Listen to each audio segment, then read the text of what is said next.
کرنے والے۔ اس سے مراد رہبانیت نہیں، اس سے مراد کم پر قناعت ہے۔ آدمی دنیا سے اپنے آپ کو ریلیز کرے گا تبھی تو آخرت کی فکر کرے گا، تبھی تو آخرت کے لیے تیاری کرے گا، تبھی تو دین کے لیے جد و جہد کرے گا، تبھی تو جان و مال کو کھپائے گا۔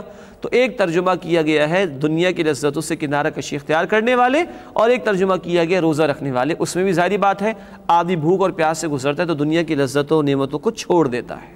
الراکعون، رکوع کرنے والے، الساجدون، سجدہ کرنے والے۔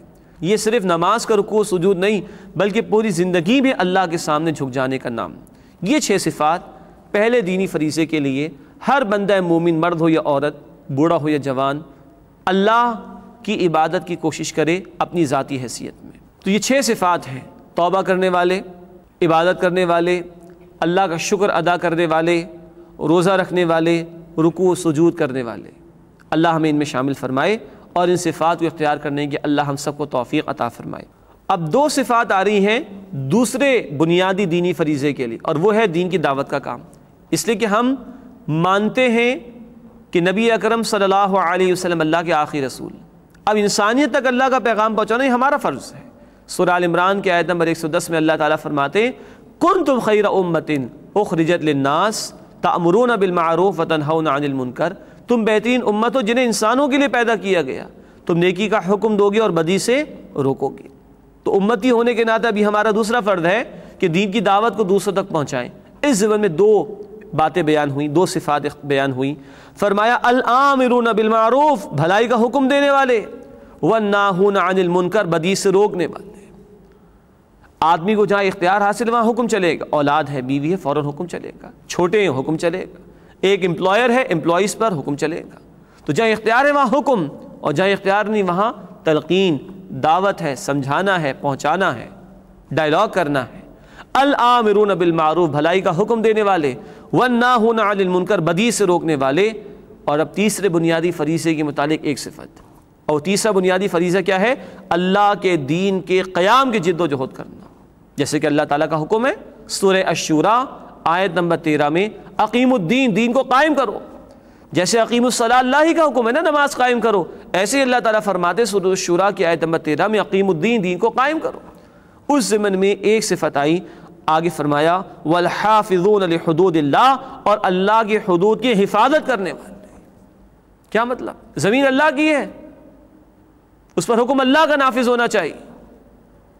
گھر میں گلاس ٹوٹتا ہے تو ہمیں غصہ آتا ہے، توڑنے والا ہمارا بچہ ہو تب بھی غصہ آتا ہے۔ چلیے گلاس تو سستا ہوتا ہے، بچے نے ڈنر سیٹ کا باؤل، ایک بڑا پیالہ توڑ دیا، اور زیادہ غصہ آتا ہے۔ اللہ کے احکامات مٹنے میں غصہ آتا ہے، اللہ کا دین پامال ہے، ہمیں تکلیف ہوتی۔ اور اللہ جنت والوں کی صفت کیا بیان کر رہے ہیں؟ والحافظون لحدود اللہ، اللہ کی حدود کی حفاظت کرنے والے۔ لیکن آج تو اللہ کے دین کی مغلوبیت پر ہمیں افسوس بھی نہیں۔ وائے ناکامی متائے کارواں جاتا رہا، کارواں کے دل سے احساس زیاں جاتا رہا۔ صفت تو یہ بیان ہوئی، لیکن آج ہمیں تو تڑپ ہی نہیں۔ یہ خطہ زمین پاکستان کا یہ ملک ہم نے کس لیے حاصل کیا تھا؟ اللہ تیرے دین کو نافذ کریں گے۔ وہ کہاں ہے اللہ کا دین؟ کچھ تو تڑپ ہونی چاہیے، قرآن ہونی چاہیے۔ یہ صفت ہے جنت والوں کی، والحافظون لحدود اللہ، اللہ کی حدود کی حفاظت کرنے والے۔ وبشر المؤمنین، اور اے نبی صلی اللہ علیہ وسلم ایمان لانے والوں کو بشارت دے دیجئے، یہ صفات جن میں وہ جنت کے مستحق بنیں گے، وہ ہیں اصل میں سودے کے تقاضے پورے کرنے والے۔ اللہ ہمیں ان اہل ایمان میں شامل فرمائے، اور ان صفات کو اختیار کرتے ہوئے اللہ خود ہمیں اپنا بندہ بننے کی توفیق دے۔ اللہ ہمیں اپنی بندگی کی دعوت دوسروں تک پہنچانے کی توفیق عطا فرمائے، اور اللہ اپنے بندگی والے نظام کو قائم کرنے کی جد و جہد میں ہمیں شریک ہونے کی توفیق عطا فرمائے۔ اب اگلی آیت میں نبی صلی اللہ علیہ وسلم اور اہل ایمان کو مشرکین کے لیے استغفار کرنے سے روکا گیا ہے۔ فرمایا ما کان للنبی والذین آمنوا، نبی صلی اللہ علیہ وسلم اور اہل ایمان کے لیے جائز نہیں ان یستغفروا للمشرکین ولو کانوا اولی قربی، کہ مشرکین کے لیے وہ استغفار کریں چاہے وہ ان کے رشتہ دار ہی کیوں نہ ہوں۔ من بعد ما تبین لہم انہم اصحاب الجحیم، اس کے بعد کہ جب کہ ان پر ظاہر ہو چکا کہ وہ جہنم والے ہیں۔ یعنی کہ جب معلوم ہو گیا کہ اب ایک شخص ایمان قبول نہیں کرنا چاہ رہا، قبول کرنے پر آمادہ نہیں ہو رہا اور مشرک ہے، تو اس کے لیے استغفار کرنے سے روک دیا گیا۔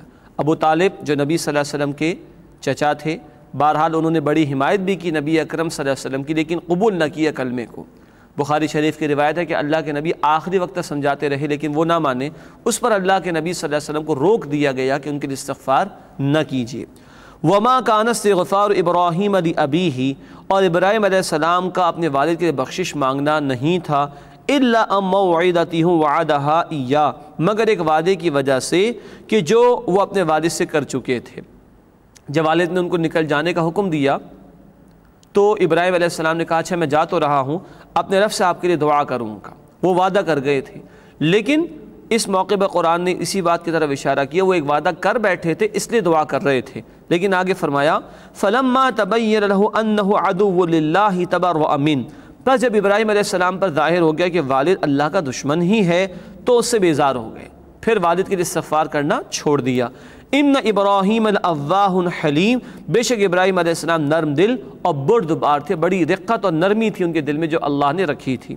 وما كان اللہ لیضل قوما بعد اذ ہداہم، اور اللہ ایسا نہیں کہ کسی کو اس کے بعد گمراہ کر دے جبکہ اللہ نے ان کو ہدایت دے دی ہو، حتی یبین لہم ما یتقون، جب تک کہ اللہ ان پر واضح نہ فرما دے کہ کس چیز سے انہیں ڈرنا ہے۔ ان اللہ بکل شیء علیم، بے شک اللہ ہر شے کا علم رکھنے والا ہے۔ مراد ہے کہ اللہ لا علمی میں کسی کی پکڑ نہیں فرماتے، بلکہ اللہ حق پہنچاتے رسولوں کے ذریعے اتمام حجت کیا جاتا ہے، پھر بھی لوگ قبول نہیں کریں تو پھر اللہ کا عذاب آتا ہے، پھر مہلت ختم ہو جاتی ہے، جیسے کہ قرآن نے سورہ بنی اسرائیل میں کہا آیت نمبر 15 میں وما کننا معذبین حتی نبعث رسولا، ہم عذاب نہیں دیا کرتے جب تک کہ رسول کو نہ بھیج دیں۔ تو لا علمی میں کسی پر عذاب نہیں آتا، لا علمی میں کسی کی پکڑ نہیں ہوتی، اتمام حجت کیا جاتا ہے کتاب اور رسول کے ذریعے سے، پھر اللہ کی طرف سے عذاب اور پکڑ کا معاملہ آتا ہے۔ ان اللہ لہ ملک السماوات والارض، بے شک اللہ ہی کے لیے آسمان و زمین کی بادشاہت ہے، یحیی و یمیت، وہی زندگی عطا فرماتا ہے، وہی موت دے گا۔ وما لکم من دون اللہ من ولی ولا نصیر، اور تمہارے لیے اللہ کے مقابلے میں نہ کوئی حمایتی ہوگا اور نہ ہی کوئی مددگار ہوگا۔ اب اللہ تعالیٰ نے جو نظر کرم فرمائی صحابہ پر جن سے خطا کا معاملہ ہو گیا اور دیگر اہل ایمان کی مدد فرمائی، ان سب کے حوالے سے اللہ تعالیٰ فرما رہے ہیں لَقَدْ تَابَ اللَّهُ عَلَى النَّبِيِّ وَالْمُهَاجِرِينَ وَالْأَنصَارِ الَّذِينَ اتَّبَعُوهُ فِي سَاعَةِ الْعُسْرَةِ، یقیناً اللہ تعالیٰ نے نظر کرم فرمائی نبی صلی اللہ علیہ وسلم پر اور مہاجرین اور انصار پر جنہوں نے مشکل گھڑی میں ان صلی اللہ علیہ وسلم کی پیروی کی، من بعد ما کاد یزیغ قلوب فریق منہم، اس کے بعد کہ جب قریب تھا کہ ان میں سے فریق کے دل پھر جائیں، کمزوری تو آ رہی تھی، ایک تو منافقین کا معاملہ وہ تو الگ ہو ہی گئے تھے، لیکن بعض صحابہ میں کمزوری آئی تو اللہ نے توجہ فرما دی، معاف فرما دیا۔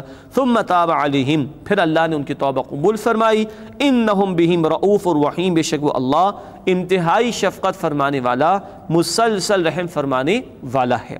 اب آیت نمبر 118 آ رہی ہے جس میں ان 3 صحابہ کا ذکر آیا کہ جن کا معاملہ موقوف رکھا گیا تھا۔ فرمایا وَعَلَى الثَّلَاثَةِ الَّذِينَ خُلِّفُوا، اور ان 3 پر بھی اللہ نے نظر کرم فرمائی جن کا معاملہ ملتوی رکھا گیا تھا۔ حَتَّى إِذَا ضَاقَتْ عَلَيْهِمُ الْأَرْضُ، یہاں تک کہ ان پر تنگ ہو گئی زمین، بِمَا رَحُبَتْ، اپنی کشادگی کے باوجود، وَضَاقَتْ عَلَيْهِمْ أَنفُسُهُمْ، اور خود ان لوگوں پر ان کی اپنی جانیں تنگ ہو گئیں، وَظَنُّوا، اور وہ جان گئے، اللہ ملجأ من اللہ الا الیہ، کہ اللہ کے مقابلے میں کوئی پناہ نہیں سوائے خود اللہ کی پناہ کے، وہی اصل پناہ دینے والا، اس کے مقابلے میں کسی کی پناہ کام آنے والی نہیں۔ ثم تاب علیہم، پھر اللہ سبحانہ و تعالیٰ نے ان پر توجہ فرمائی، لیتوبوا، تاکہ وہ توبہ کر لیں، ان اللہ هو التواب الرحیم، بے شک اللہ خوب توبہ